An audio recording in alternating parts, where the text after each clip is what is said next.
Students, अस्सलाम वालेकुम वरहमतुल्लाहि वबरकातुहू।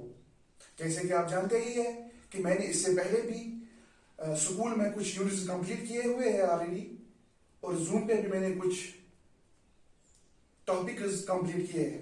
अगर हम उन टॉपिक्स की बात करेंगे तो वो invention of wheel, automobile, various types of automobile, या engine parts, brakes, suspension system, lubrication system, या हम बात करेंगे डिफरेंशियल की, स्लिप डिफरेंशियल की, तो ऑलरेडी मैंने कंप्लीट किए हुए हैं।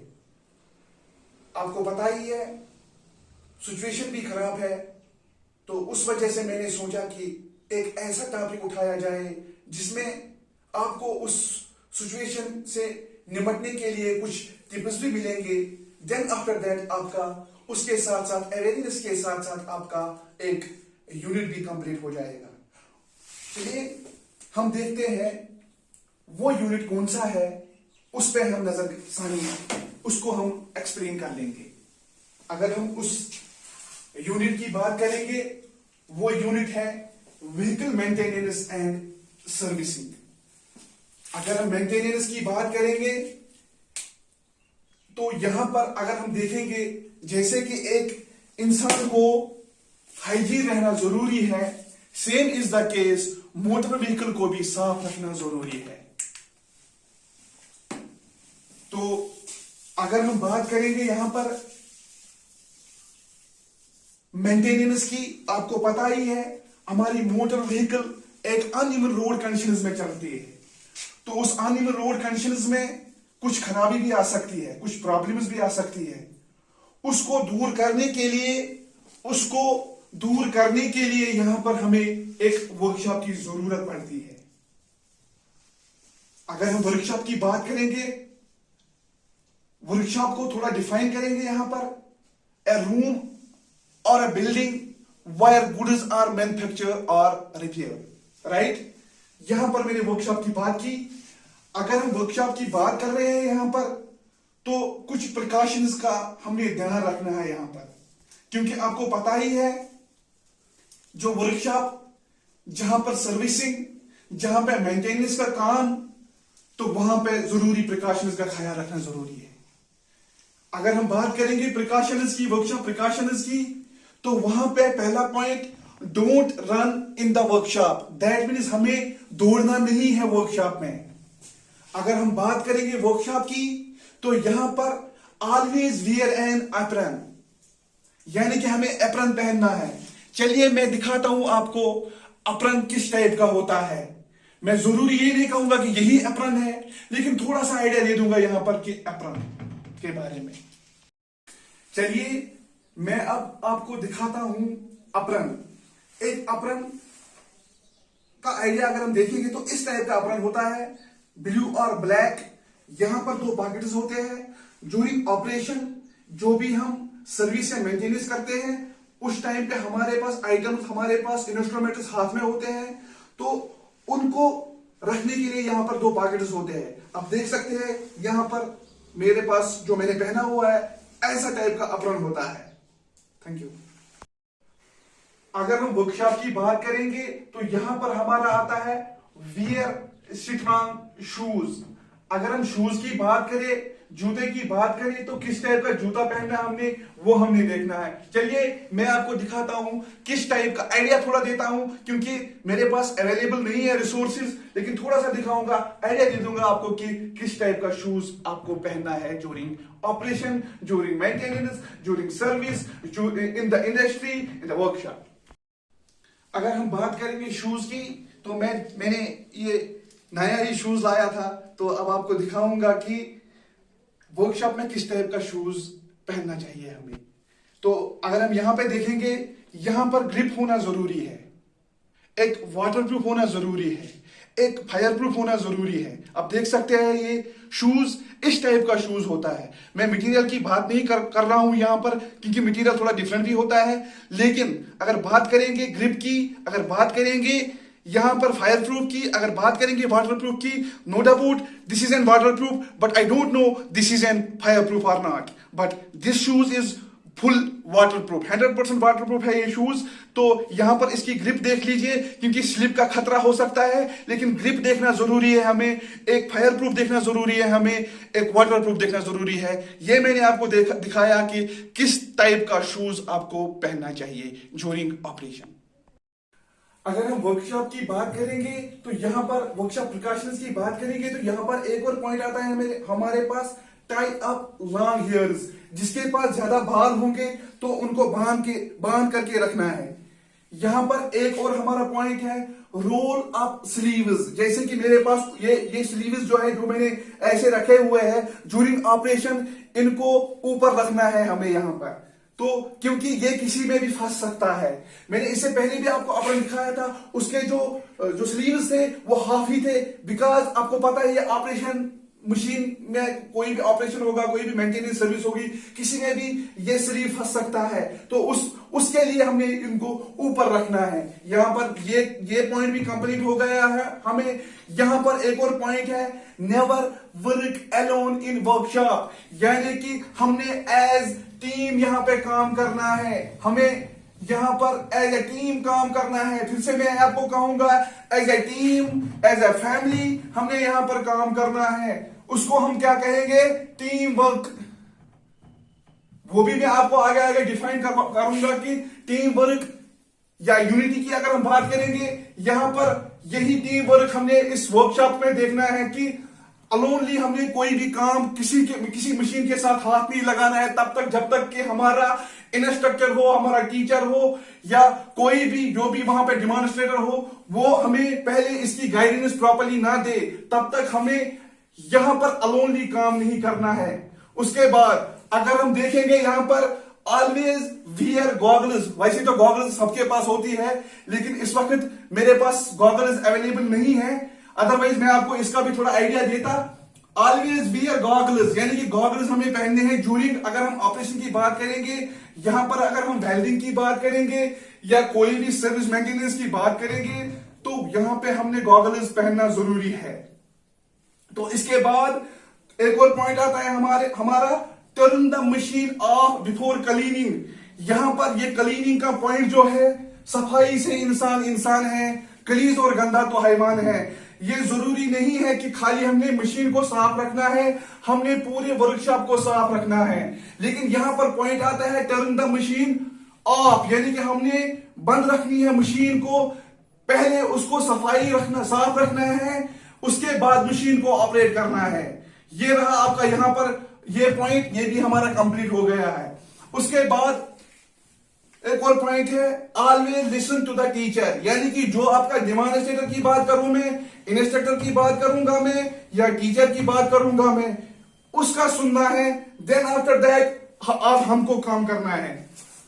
यहां पर एक और पॉइंट है हमारा, know where the emergency button is located, यानी कि हमें देखना है कि जो इमरजेंसी बटन है, इमरजेंसी बटन मीन्स कि जहां पे सपोज करो हमारे पास, अगर सपोज करो कोई आग लग गई, किसकी वजह से लग गई है, depending upon the condition is, वहां पे वो बटन देखना है कि वहां पे हमारे वो आइटम्स लगे हुए हैं जिससे हम उसको कंट्रोल कर सकते हैं फायर को। वो बटन, इमरजेंसी बटन देखना है हमें कि हमें किस तरह निकलना है। जरूरी नहीं है कि इमरजेंसी बटन खाली फायर का है, इमरजेंसी बटन एक दरवाजे का भी हो सकता है कि अगर वहां से प्रॉब्लम हो गई तो जितने भी वर्कर्स हैं वो किस तरफ से बाहर निकलेंगे ताकि वो बच जाएंगे इस डेंजरस कंडीशन से। अगर हम बात करेंगे यहां पर एक और पॉइंट का, अ machine must be operated by one student at A time, यानी कि जो मशीन है वो अगर चलाना है तो एक ही स्टूडेंट चला सकता है एक टाइम पे। ये जरूरी नहीं है कि ये ऑटोमोबाइल का पॉइंट है, ये वर्कशॉप जरूरी नहीं है कि मैं वर्कशॉप खाली ऑटोमोबाइल की बात कर रहा हूं, लेकिन यहां पर प्रॉपर्ली इंस्ट्रक्शन दिया जाता है कि किस तरह आपको काम करना है।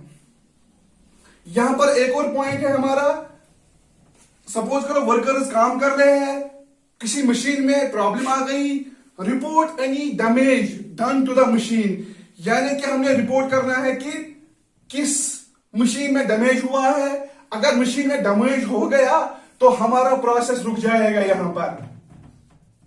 अगर हमारा प्रोसेस रुक गया तो हमारी प्रोडक्शन रुक जाएगी, उस वजह से कि हमारा जो डैमेजेड पार्ट है मशीन का, तो हमारी प्रोसेस जो रुक गई क्योंकि हमने रिपोर्ट नहीं दिया। चाहे मैनेजर की बात करें, चाहे एसएम की बात करें, चाहे सीजीएम की बात करेंगे, तो उस वजह से हमारा प्रोडक्शन रुक जाएगा, उस वजह से हमारी सर्विसिंग रुक जाएगी, उस वजह से हमारी मेंटेनेंस रुक जाएगी। यहां पर क्या करना है, यहां पर हमने रिपोर्ट देना है, चाहे हमारा हायर अथॉरिटी एएसएम होगा, सीएसएम होगा, डब्ल्यूएम होगा, एडब्ल्यूएम होगा, तो उसको रिपोर्ट करना है। उसके बाद मैं आपको बाकी एनालिसिस, बाकी हिदायत की बात करूंगा। तो चलिए उसके बाद हम चलते हैं उस पॉइंट पे। ऑलमोस्ट प्रिकॉशंस हमें कंप्लीट हो गए हैं, जो भी मैंने आपको बताया कि किन चीजों से हमने परहेज करना है, किन चीजों का ख्याल रखना है हमने। नो, अब हम चलते हैं वर्कशॉप की तरफ। अगर मैंने इससे पहले भी कहा आपको कि workshop a room or a building where goods are manufactured or repaired, right? तो अगर हम वर्कशॉप की बात करेंगे तो पहले हम जाएंगे प्रोफाइल्स पे, हायरार्की पे, from higher authority to lower authority. अगर हम वर्कशॉप की बात करेंगे तो सर्विस मेंटेनेंस एंड सर्विस की बात अगर हम करेंगे तो एक गाड़ी की मेंटेनेंस या सर्विस की बात करेंगे तो यहां पर वर्कशॉप का होना जरूरी है। तो पहले हम जाएंगे प्रोफाइल्स पे। अगर हम यहां पर एएसएम की बात करेंगे तो एएसएम का फुल फॉर्म जो है वो है एरिया सर्विस मैनेजर, राइट। अगर हम यहां पर बात करेंगे सीजीएम, कस्टमर जनरल मैनेजर। अगर हम यहां पर बात करेंगे डब्ल्यूएम की तो वर्कर्स मैनेजर ऑब्लिक एसएम यानी कि सर्विस मैनेजर। अगर हम यहां पर करेंगे बात एडब्ल्यूएम की तो असिस्टेंट सर्विस मैनेजर।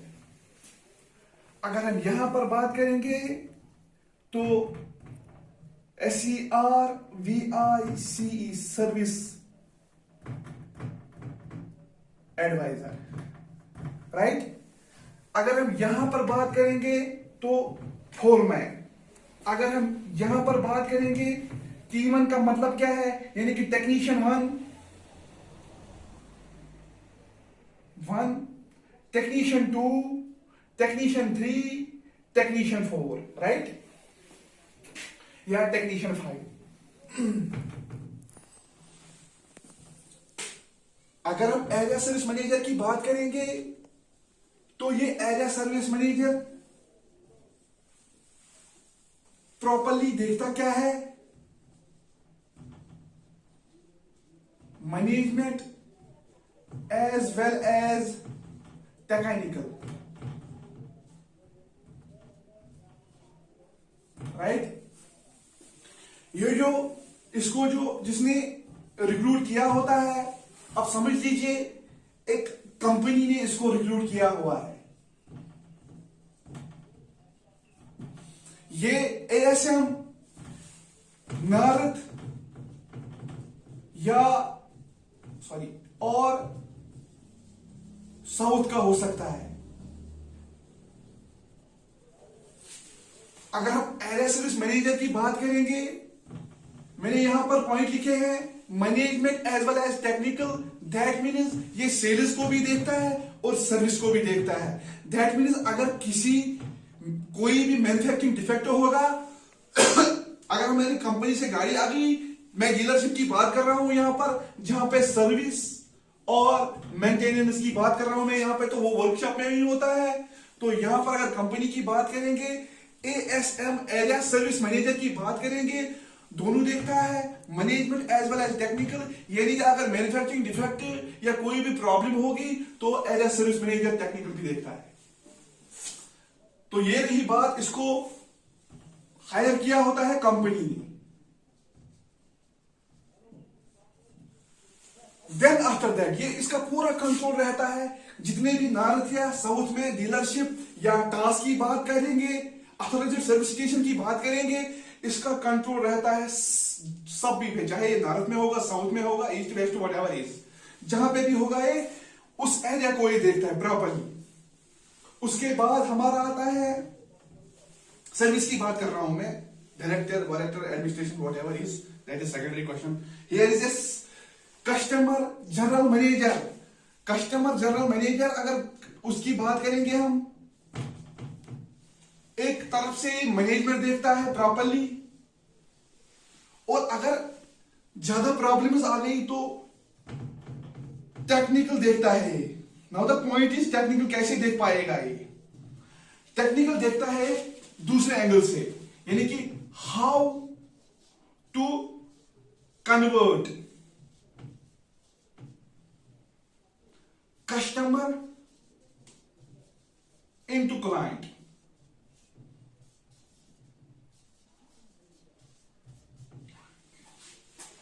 यहां तक कंप्लीट हो गया।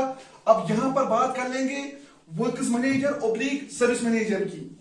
अगर works manager oblique service manager की बात करेंगे तो ये भी दोनों देखता है, management as well as technical.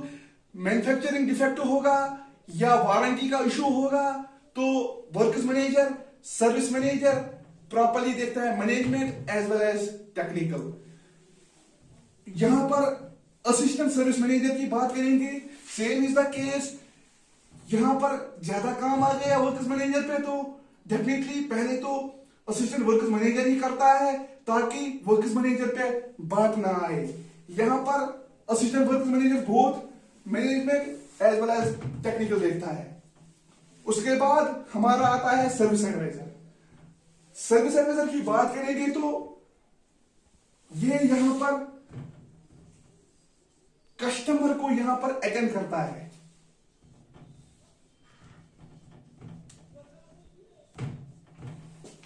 जब एक कस्टमर को अटेंड करता है यहां पर दोनों management as well as technical, वो मैं बाद में बताऊंगा कि ये किस तरह management as well as technical देखता है। अगर हम मैनेजमेंट की बात करेंगे यहां पर तो how to convert customer into client, पहले इसी यहां पर ही पहुंच जाता है कस्टमर। तो ये यहां पर एडवाइस देता है कि पहले ये कस्टमर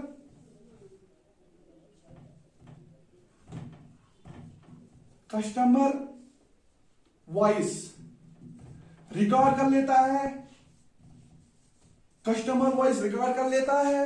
देन आफ्टर दैट ये फोरमैन को बुलाता है कि आप देख लीजिए इस गाड़ी में किस तरह की सर्विस करनी है, किस तरह की मेंटेनेंस की जरूरत है, किस तरह का इशू है, आप देख लीजिए। देन आफ्टर दैट जो सर्विस एडवाइजर है वो इस कस्टमर को कैबिन में बिठा के चाय पानी का इंतजाम कर लेता है। तब तक फोरमैन रूट काज। अब रही बात रूट काज की, अगर हम रूट काज की बात करेंगे तो ये मैं दिखाऊंगा आपको कि ये किस तरह करना है हमने। चलिए हम देखते हैं रूट काज कैसे निकालना है हमें, कि ये फोरमैन कैसे रूट काज निकालता है। अगर हम बात करेंगे यहां पर फोरमैन की तो बात करेंगे यहां पर रूट काज की कि हमने रूट काज कैसे निकालना है। अगर हम रूट काज की बात करेंगे तो यहां पर हमारा फिश बोन डायग्राम को ख्याल रखना है, फिश बोन डायग्राम को मद्देनजर रखना है। यहां पर मैंने फिश बोन डायग्राम रखा है। यहां पर हमने देखना है कि यहां पर ये गोल देख लीजिए आप, कि ये टारगेट देख लीजिए आप। यहां पर देखना है हमने कि कहीं बैटरी में तो खराबी नहीं, कहीं सस्पेंशन सिस्टम में तो खराबी नहीं, कहीं डिफरेंशियल में खराबी तो नहीं, कहीं हब में तो खराबी नहीं, या कहीं कहीं जगह पे भी खराबी नहीं, या कोई पॉइंट पे भी खराबी नहीं। तब जाके हम उस पॉइंट पे पहुंच जाते हैं जिस जगह पे खराबी होगी। लेकिन पॉइंट ये है कि आजकल के टेक्नीशियंस क्या करते हैं, डायरेक्टली किसी पार्ट को रिमूव कर लेते हैं, तो देन आफ्टर दैट फिर से हमारी प्रॉब्लम आ जाती है, एक गाड़ी में फिर से प्रॉब्लम आ जाती है। तो उस प्रॉब्लम को दूर करने के लिए इस फिशबोन डायग्राम का होना जरूरी है, इसको मद्देनजर रखना जरूरी है कि हमने रूट कॉज कहां से निकलेगा, किस तरह से निकलेगा, इसका ख्याल रखना जरूरी है। हो गई बात रूट कॉज की। उसके बाद फोरमैन क्या कर लेता है, फोरमैन चाहे टेक्नीशियन 1 को काम देगा, चाहे टेक्नीशियन 2 को काम देगा, चाहे टेक्नीशियन 3 को काम देगा, चाहे टेक्नीशियन 4 को काम देगा या 5th को काम देगा। जितने भी टेक्नीशियन, जितना भी बड़ा वर्कशॉप होगा, छोटा होगा, बड़ा होगा, तो उस हिसाब से फोरमैन, या बड़ा काम होगा उस हिसाब से फोरमैन एक इस काम को डिवीजन में तब्दील कर लेता है। चाहे टेक्नीशियन 1st को देना होगा, चाहे टेक्नीशियन 2nd को देना होगा, या टेक्नीशियन 3rd को देना होगा। तो उसके बाद ये फिर से फोरमैन कम्युनिकेट करता है सर्विस एडवाइजर को, कहता है कि इसका टाइम सपोज करो 5 आवर्स का लगेगा।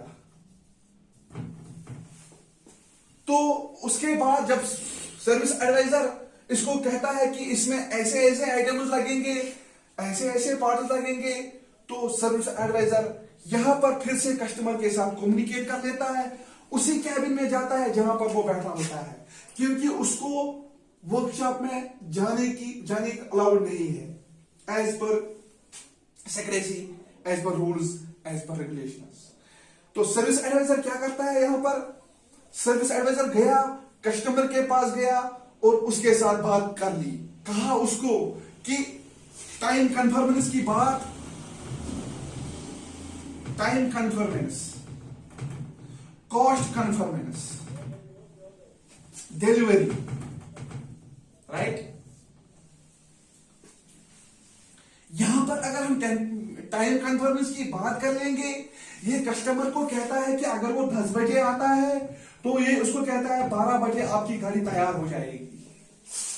यहां पर 12 बजे आपकी गाड़ी तैयार हो गई, लेकिन 5% to 10% ऊपर नीचे हो सकता है टाइम में, कोई इशू नहीं है उसमें, 5 to 10% ऑनली।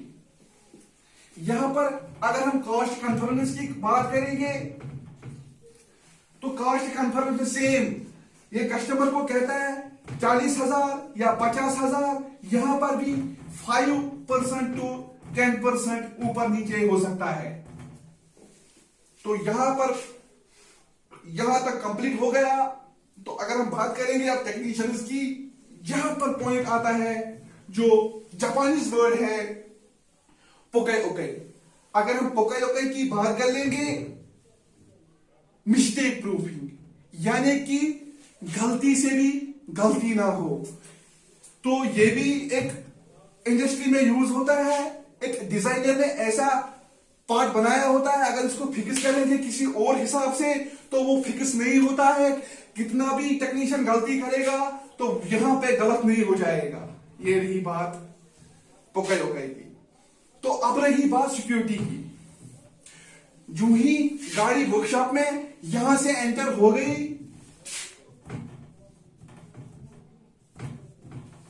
तो सिक्योरिटी पहले इसको चेक कर लेता है, वहां पे एक फाइल मेंटेन कर लेता है, एक फाइल मेंटेन कर लेता है कि कौन अंदर आ गया, फाइल मेंटेन करके रख लेता है कि किस डेट पे आ गया, क्या टाइम आ गया, इन टाइम रख लेता है कि कौन सी गाड़ी अंदर गई, उसकी डिटेल्स लिख लेता है, कस्टमर का फोन नंबर लिख लेता है।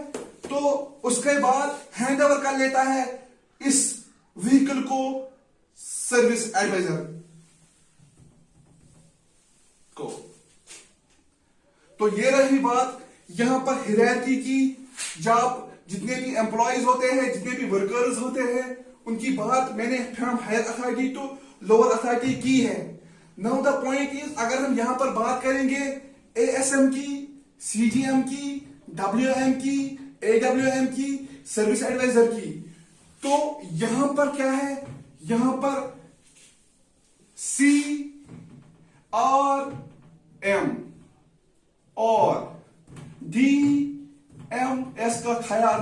जरूरी है, क्योंकि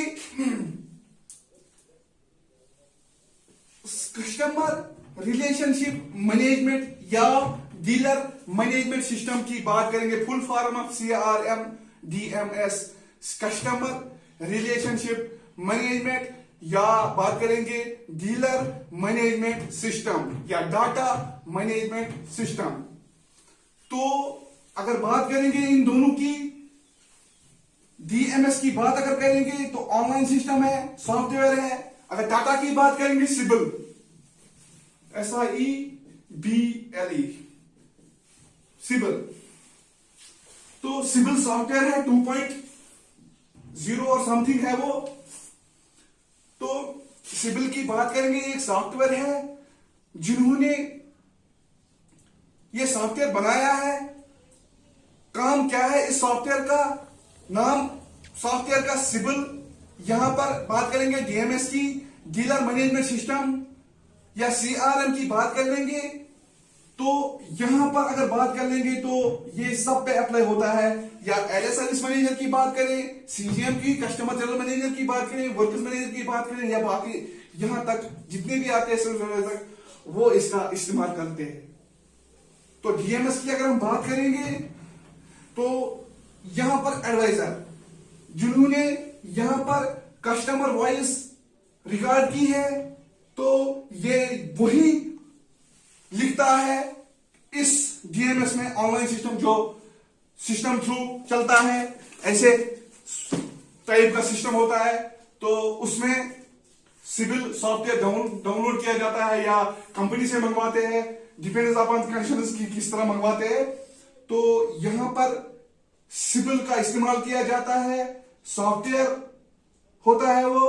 तो उसकी जानकारी में उसके बाद भी एक्स्ट्रा एक्टिविटी में दे दूंगा। तो यहां पर ये एक ऑफलाइन पेज पे वॉइस रिकॉर्ड की बात करें, व्हीकल चेकिंग की बात कर ले, या बाकी कस्टमर सिग्नेचर की बात कर ले, ये एक ऑफलाइन पेज पे लिख के लाता है। देन आफ्टर दैट इसको इंस्टॉल करता है DMS में, ये सर्विस एडवाइजर। अगर यहां पर सर्विस एडवाइजर को कोई गलती हो गई तो यहां पर ये गलती को सोल्यूशन नहीं निकाल सकता है। पॉइंट है कि क्यों नहीं निकाल सकता है? क्योंकि इसकी अपनी आईडी होती है, इसकी कोई लिमिटेड होते हैं। यहां पर इसको अप्रोच करना है असिस्टेंट वर्कर्स मैनेजर को। ये असिस्टेंट वर्कर्स मैनेजर को अप्रोच कर लेता है कि मुझे यहां पर गलती हो गई, मुझे गाड़ी का नंबर कुछ और डालना था, मैंने कुछ और डाल दिया, या कोई भी जैसे भी कोई एरर होगा, तो ये उसको अप्रोच कर लेता है असिस्टेंट वर्कर्स मैनेजर को। तो असिस्टेंट वर्कर्स मैनेजर वहां से अपनी आईडी से देख के उस एरर को, उस प्रॉब्लम को सोल्यूशन निकालता है। मैं DMS की बात कर रहा हूं। अगर assistant same is the case, अगर असिस्टेंट वर्कर्स मैनेजर को कोई प्रॉब्लम आएगी, कोई एरर आ गया, तो यहां पर असिस्टेंट, मैं ऑनलाइन सिस्टम की बात कर रहा हूं, यहां पर डीलरशिप में ऑनलाइन सिस्टम नहीं चलाते हैं, ये भी आप ध्यान रख लीजिएगा, क्योंकि मैंने खुद काम किया हुआ है। तो यहां पर क्या है, और फोर्ड में चलता है ऑनलाइन सिस्टम। मैं वहां पे मैंने इससे पहले भी वहां पे काम किया हुआ है। वहां पे मैं अगर बताऊंगा उसकी थोड़ी सी एक्सपीरियंस में वहां की शेयर कर लेता हूं कि how to convert customer into client. वहां पे ज्यादा प्रॉब्लम्स आती थी। अगर टाटा की बात कर लेंगे, टाटा की, तो टाटा को पंजाब में मैंने वो सीगेट था, ए गेट बना दिया वहां पे। तो सिमिलरली यहां पर फोर्ड की बात कर लेंगे, तो फोर्ड में भी कुछ कस्टमर कंप्लेंट्स आ जाते थे, उनको मैं सोल्यूशन निकालता था। तो उनको सोल्यूशन निकालने के लिए एक पर्सनल नॉलेज होना जरूरी है, एक DMS नॉलेज होना जरूरी है। यहां पर अगर हम देख लेंगे, यहां पर असिस्टेंट वर्कर्स मैनेजर को रिपोर्ट कर रहे थे कि मुझे कि यहां पे प्रॉब्लम हो गई, अब मुझे बता दीजिए कि इसको कैसे हम रेक्टिफाई कर लेंगे। Same is the case, workers manager को प्रॉब्लम होगी CGM, और अगर CGM को प्रॉब्लम होगी तो वो डायरेक्टली कंपनी ASM, यहां तक डीलरशिप की बात आ रही है। यहां पर कंपनी जहां से गाड़ी हम लाते हैं, जहां से मैन्युफैक्चर होता है, ये सपोज करो कि कंपनी की गाड़ी, ये यहां पे बात कर लेंगे डीलरशिप की। यहां तक या टास्क अथॉरिटी सर्विस रिलेशन। तो same is the case, customer service manager यहाँ पर इसको अप्रोच कर लेता है कि मुझे इस DMs dealer data management system में कुछ प्रॉब्लम आ गई, कुछ टेक्निकल प्रॉब्लम आ गई, तो मैं इसको सिमिलरली इसमें अपनी आईडी से थ्रू कुछ भी नहीं कर सकता है। ऐसे वहां पे उस गलती को, उस प्रॉब्लम को, उस एरर को रेक्टिफाई कर देता है। ये रही यहां तक बात। उसके बाद हम देखते हैं एनालिसिस में। Before going towards analysis, we are going back towards workshop tracking sheet. Workshop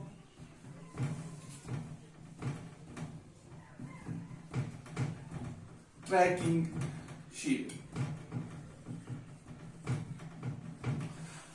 workshop tracking sheet की अगर हम बात कर लेंगे यहां पर, तो वर्कशॉप ट्रैकिंग शीट मैं आपको दिखा दूंगा। यहां पर एक डीलरशिप का मैंने लाया है, मेरे पास अवेलेबल था, तो मैंने सोचा मैं आपको दिखाऊंगा कि किस तरह का ट्रैकिंग शीट होता है, जो कि यहां पर अगर देखेंगे हम सर्विस एडवाइजर की बात कर लेंगे तो सर्विस एडवाइजर का काम होता है ये ट्रैकिंग शीट बनाना। आप देख सकते हैं यहां पर मैं आपको दिखाऊंगा प्रॉपर्ली कि ये ट्रैकिंग शीट कैसे होता है, ऑफलाइन भी और ऑनलाइन भी। इंशाल्लाह अगर टाइम मिलेगा तो डीएमएस में हम प्रॉपर्ली देख लेंगे। किसी वर्कशॉप को, अथॉराइज्ड वर्कशॉप को हम वहां पे अप्रोच करके प्रिंसिपल से लेटर ऑफ अथॉरिटी मांग के उनको अप्रोच करके वहां से हम देख लेंगे कि डीएमएस किस तरह डीएमएस में हम काम करते हैं। तो यहां पर मैं आपको दिखाऊंगा, यहां पर वर्कशॉप ट्रैकिंग शीट की अगर हम बात कर लेंगे तो यहां पर सीरियल नंबर दिए होते हैं, यहां पे आरओ नंबर दिया होता है, यहां पे आरओ डेट दिया होता है, यहां पर रजिस्ट्रेशन नंबर दिया होता है, यहां पर जॉब टाइप दिया होता है, इसी तरह एडवाइजर, इसी तरह टाइम इन, इसी तरह डिलीवरी टाइम, इसी तरह टेक्नीशियन का नाम, इसी तरह स्टार्ट टाइम, इसी तरह एंड टाइम, इसी तरह बे, इसी तरह रिमार्क्स, इसी तरह जेडीपी। इसके बाद हम बात कर लेंगे व्हाट इज दिस, राइट। यहां पर अगर हम बात कर लेंगे आरओ की, रिपेयर ऑर्डर नंबर, यानी कि रिपेयर ऑर्डर नंबर यहां पे मेंशन करना है गाड़ी का, रिपेयर ऑर्डर डेट मेंशन करना है, यानी कि RO repair order number. Same यहां पर दूसरा कॉलम आता है रिपेयर ऑर्डर डेट, यहां पर REG नंबर यानी कि रजिस्ट्रेशन नंबर। यहां पर same is the case, job type कौन सा है, कौन सा काम है, सर्विस कौन सी है, वारंटी में गाड़ी तो नहीं है या कोई प्रॉब्लम तो नहीं है इसमें। तो सेम इज द केस यहां पर जॉब टाइप का भी मैंने बता दिया। अब रही बात एडवाइजर कौन है, एडवाइजर बहुत सारे हो सकते हैं, तो इसमें एक गाड़ी में या 2 गाड़ी ले सकता है, 3 गाड़ी ले सकता है। एक और शीट में बताऊंगा कि किस तरह इनको बनाना है फाइनल ट्रैक शीट। तो यहां पर एडवाइजर की बात करेंगे, एडवाइजर का नाम देना है यहां पर, टाइम इन जो मैंने बताया कि गाड़ी कब आ गई, टाइम इन, यहां पर टाइम इन मेंशन करना है, डिलीवरी टाइम मेंशन करना है, टेक्नीशियन, और यहां पर स्टार्ट टाइम की टेक्नीशियन ने कब काम शुरू कर लिया, एंड कब हो गया, डे का नाम क्या था, रिमार्क्स क्या है, जो ये मैंने आपको दिखा दिया ट्रैकिंग शीट जो कि A2 विंग्स फोर्ड का है। अब हम यहां पर मैंने आपको बता दिया सर्विस एडवाइजर ने ये ट्रैकिंग शीट कंप्लीट किया, उसके बाद फाइनली जो उसको अप्रोच करना है असिस्टेंट वर्कर्स मैनेजर या वर्कर्स मैनेजर को वो अप्रोच करेगा, यहां पर वो कहेगा इसको कि आज हमारे पास 10 गाड़ियां आ गई और 10 गाड़ियों में से 5 गाड़ियां डिलीवर हो गई जिनका हमने काम कंप्लीट कर लिया है। तो यहां पर परसेंटेज निकाल के ये इसी ट्रैकिंग शीट में फाइनली वहां पे लिख के वर्कशॉप वर्कर्स मैनेजर को दिखा के वो अपने पास रिकॉर्ड रखे। Then after finally end of the month वो वहां पे देखते हैं कि हमारे पास कितनी गाड़ियां आ गई और कितनी गाड़ियां निकल गई, डिलीवर हो गई। तो यहां पर पॉइंट आता है स्ट्रेटेजी कि 5 ही गाड़ियां क्यों निकल गई। एक टारगेट रहता है सर्विस एडवाइजर पे, एज पर प्राइवेट सेक्टर की बात कर लेंगे तो एक टारगेट रहता है यहां पर सर्विस एडवाइजर को कि इतनी ही गाड़ियां क्यों निकली, 10 में से कम 7 तो निकलनी चाहिए थी, 70%, 50% ही क्यों निकला। तो यहां पर इस पे बात आ जाती है। देन आफ्टर दैट एक स्ट्रेटेजी, एक planning, properly planning as per rules, as per regulations, workers manager या असिस्टेंट वर्कर्स मैनेजर इस सर्विस एडवाइजर को या बाकी टीम को दे देता है। डिस्कशन, मॉर्निंग मीटिंग्स होती है, कुछ एनालिसिस होते हैं, उन एनालिसिस पे हम जाएंगे कि किस तरह हमने उन एनालिसिस को इस वर्कशॉप में यूज करना है। अगर हम एनालिसिस की बात कर लेंगे, यहां पर हमारे पास आ जाता है 5S, जो कि मैंने आपको एक्स्ट्रा एक्टिविटी में इससे पहले भी टॉपिक कंप्लीट करके, चाहे जूम की बात कर ले, चाहे स्कूल की बात कर ले, वहां पे भी मैंने आपको कुछ पॉइंट्स बता दिए हैं। चाहे CRM की बात करें या DMS की बात करें या 5S की बात कर ले, तो मैंने आपको वहां पे आपको थोड़ी सी नॉलेज दे दी है इस बारे में कि ये कहां पे यूज होता है। अगर हम 5S की बात कर लेंगे, चाहे वर्कशॉप हो, डजंट मैटर छोटा हो या बड़ा हो, चाहे एजुकेशन सिस्टम हो,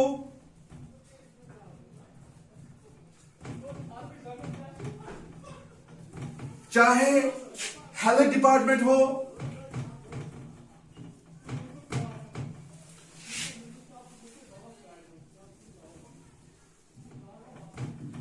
चाहे बड़ी इंडस्ट्री हो,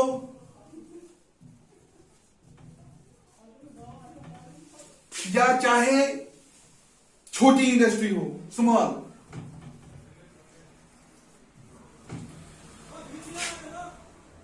चाहे मैन्युफैक्चरिंग यूनिट हो,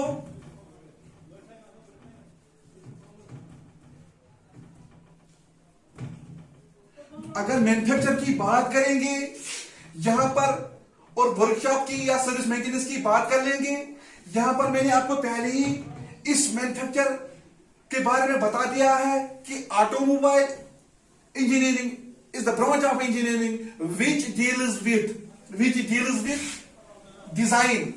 उसके बारे में मैंने ऑलरेडी आपको स्कूल में समझाया है। डिजाइन यानी कि प्लान की बात कर ले, मैन्युफैक्चरिंग की बात कर ले, या ऑपरेटिंग ऑफ ऑटोमोबाइल्स,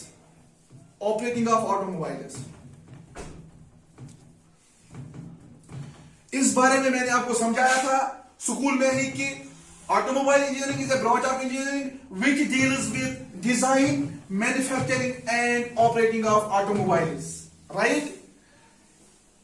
अगर बात कर लेंगे, मैं बैक जाऊंगा फिर से कि मैंने उस टाइम पे आपको बता दिया है कि अगर सब्जेक्ट की बात कर लेंगे यहां पर ऑटोमोटिव की, तो मैंने वहां पे ही आपको समझाया था कि ये सब्जेक्ट एजुकेशन सिस्टम में क्यों लाया गया, किस लिए लाया गया, क्या जरूरत पड़ी कि इस सब्जेक्ट को इन्होंने यहां पर एजुकेशन सिस्टम में लाया। यहां पर बात हो रही है कि इस सब्जेक्ट को एजुकेशन सिस्टम में क्यों लाया गया, क्योंकि मैंने इससे पहले भी आपको बताया, क्योंकि आपको स्किलफुल बना दिया जाए।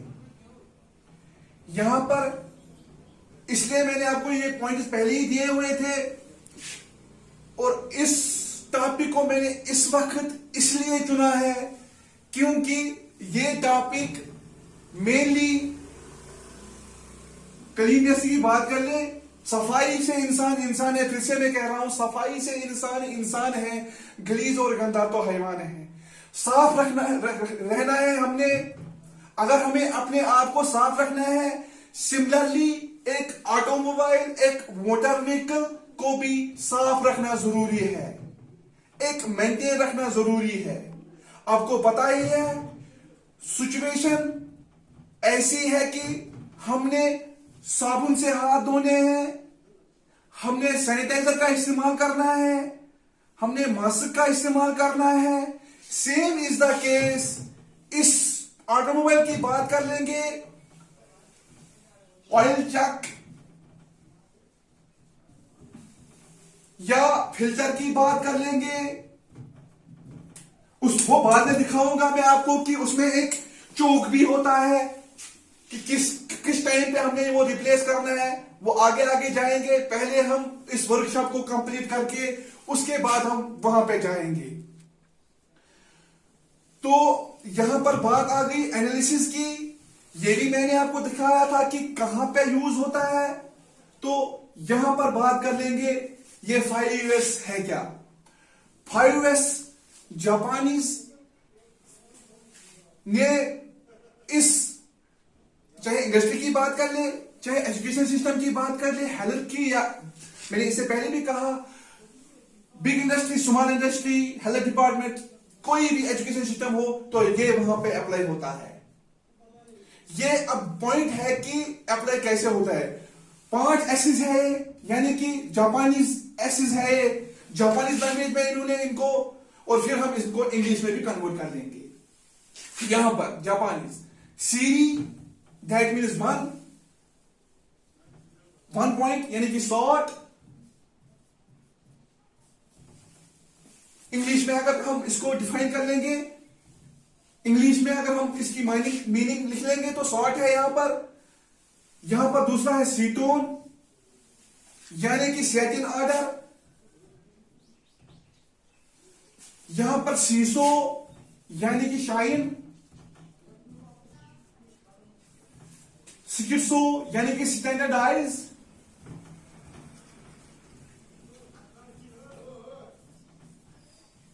यहां पर शिट्सुकी, यानी कि सस्टेन।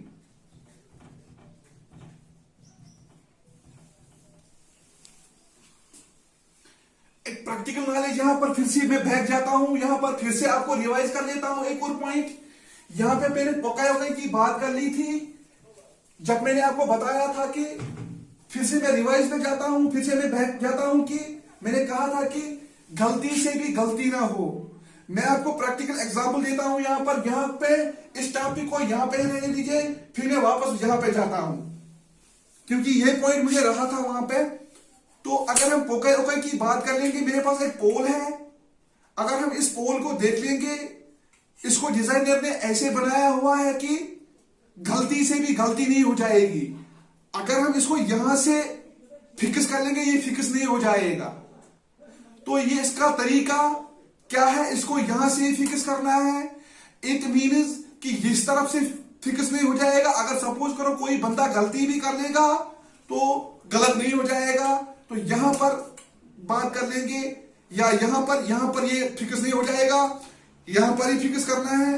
तो इट मीन्स कि इसको कहते हैं कि टेक्नीशियन को भी गलती नहीं होगी। इट मीन्स डिजाइनर ने ऐसा बनाया होता है मिस्टेक प्रूफिंग, यानी कि गलती से भी गलती नहीं होगी। यानी कि पोकायोकाई की बात मैंने की थी इससे पहले, एक एग्जांपल देना भूल गया था मैं। पोकायोकाई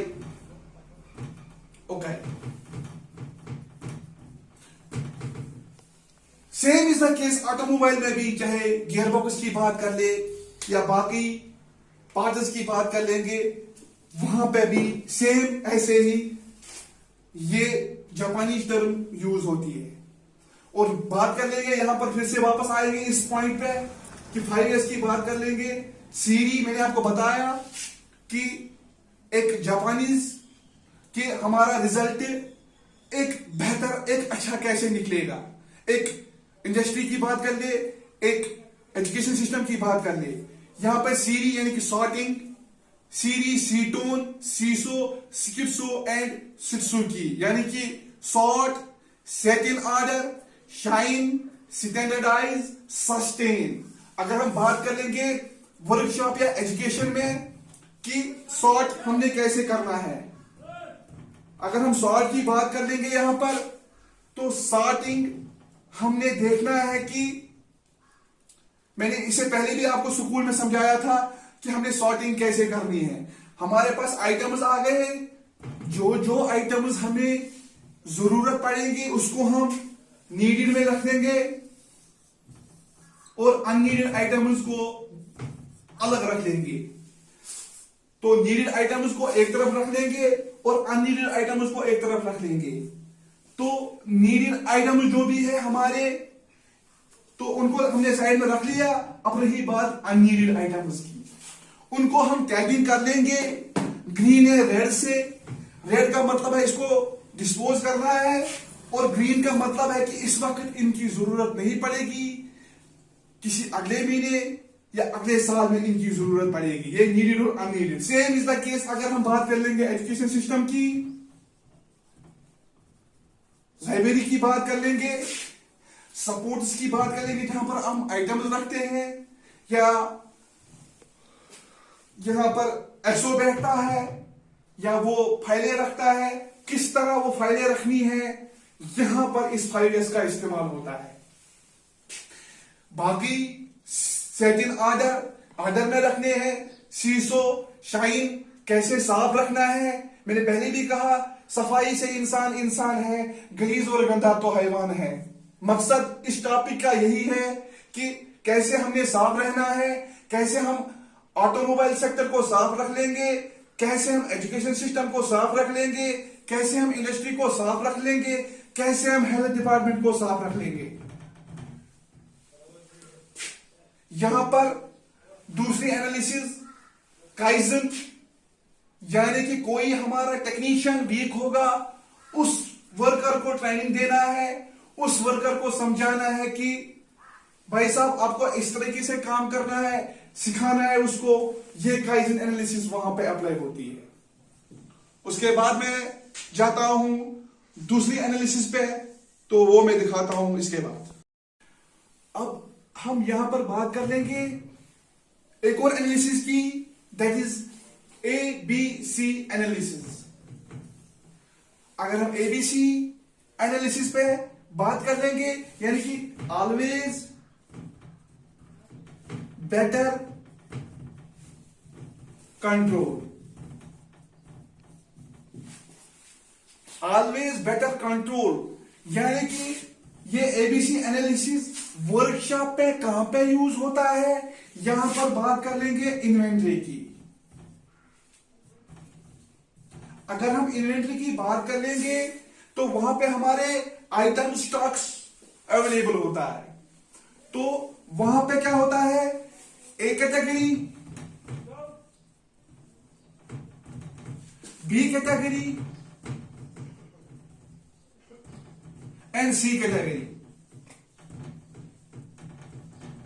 इन जोन्स में, इन कैटेगरीज में हम इन आइटम्स को डिवीजन में रखते हैं, डिवाइड कर लेते हैं यहां पर, यानी कि दोज आइटम्स जिनका कॉस्ट ज्यादा होता है, दोज आइटम्स जिनका कॉस्ट ए कैटेगरी से कम होता है, दोज आइटम्स जिनका कॉस्ट, मैं कॉस्ट की बात कर रहा हूं या लाने में कुछ दिक्कत आ जाती है, उनकी बात भी मैं कर लूंगा इसके बाद। या सी कैटेगरी की बात कर लेंगे तो इनका कॉस्ट बी और ए से कम होता है। अब रही बात यहां पर ए कैटेगरी, बी कैटेगरी और सी कैटेगरी की। यहां पर अगर हम बात कर लेंगे ए कैटेगरी की बात अगर हम कर लेंगे यहां पर, तो ए कैटेगरी आइटम्स एक तो कॉस्टली होते हैं, एक तो बड़े भी होते हैं, बिग। तो लाने में थोड़ी बहुत दिक्कत आ जाती है, क्योंकि यहां पर देखना होता है हमें, मुनी का भी ख्याल रखना है। सिमिलरली इससे थोड़े कम और थोड़े से नरम भी होते हैं, थोड़े से कम कास्ट के होते हैं बी कैटेगरी आइटम्स।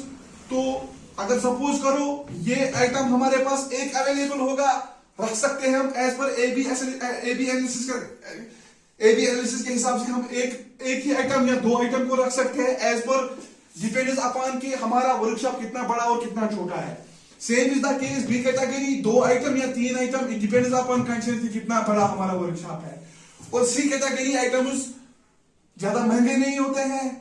कॉस्ट की बात अगर हम कर लेंगे, सेम इज द केस, यहां पर ये आइटम्स ज्यादा रखते हैं और इनकी ज्यादा नीड भी होती है। उसके बाद थोड़ी कम नीड इनकी होती है, उसके बाद इनकी कम नीड होती है। तो यहां पर ये मैंने आपको इन्वेंट्री का भी दिखा दिया कि इन्वेंट्री में किस तरह की एनालिसिस अप्लाई होती है। इंशाल्लाह इसमें बहुत कुछ हमें सीखने को भी मिलेगा और इसके बाद हमें इसमें बहुत से पॉइंट्स और भी रह गए हैं, क्योंकि मैं नहीं चाहता हूं कि आप पे ज्यादा बोर हो जाए। इतना आपके लिए सफिशिएंट है, क्योंकि यहां पर स्किल की बात कर लेंगे। ये टॉपिक आपके लिए as in Kashmir, as in JNK, आपके लिए ये टॉपिक बहुत ही इंपॉर्टेंट है as per situation is concern. या आज की सिचुएशन की बात कर लेंगे हम, या हम फ्यूचर की बात कर लेंगे।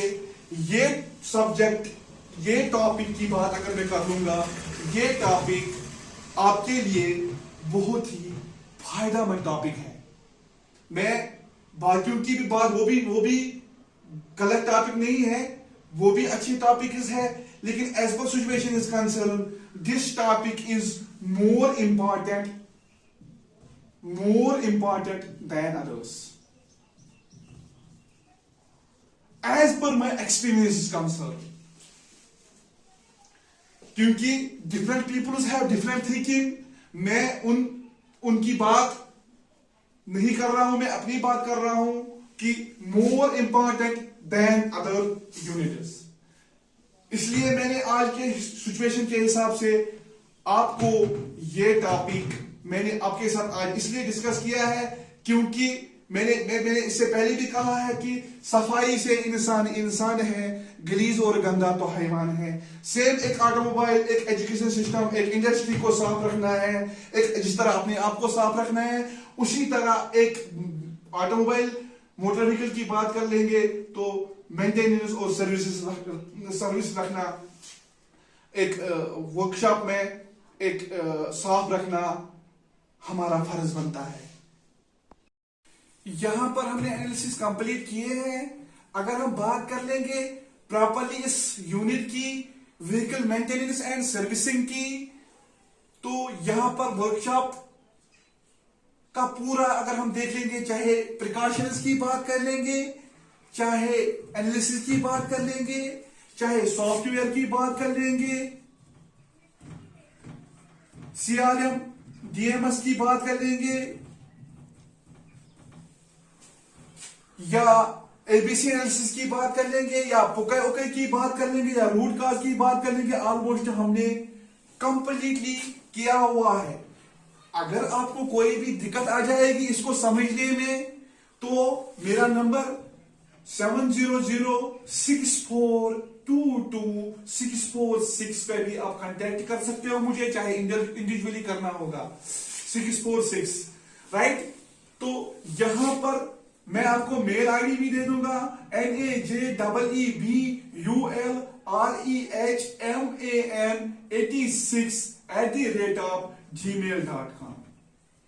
या लेकिन इन आईडी पे भी आप मुझे कांटेक्ट कर सकते हो, NAJEEB नजीब मलिक के नाम से कांटेक्ट कर सकते हो। और इंशाल्लाह आपका आज का टॉपिक इंशाल्लाह मुझे लगता है कि कंप्लीट हो गया है। नेक्स्ट वीडियो में हम देख लेंगे कि कौन सा टॉपिक रहा है हमें, या किस में आपको दिक्कत आ गई है, वो टॉपिक हम उस टाइम पे डिस्कस कर लेंगे। तो नेक्स्ट वीडियो में मिलते हैं, तब तक के लिए शुक्रिया, थैंक यू।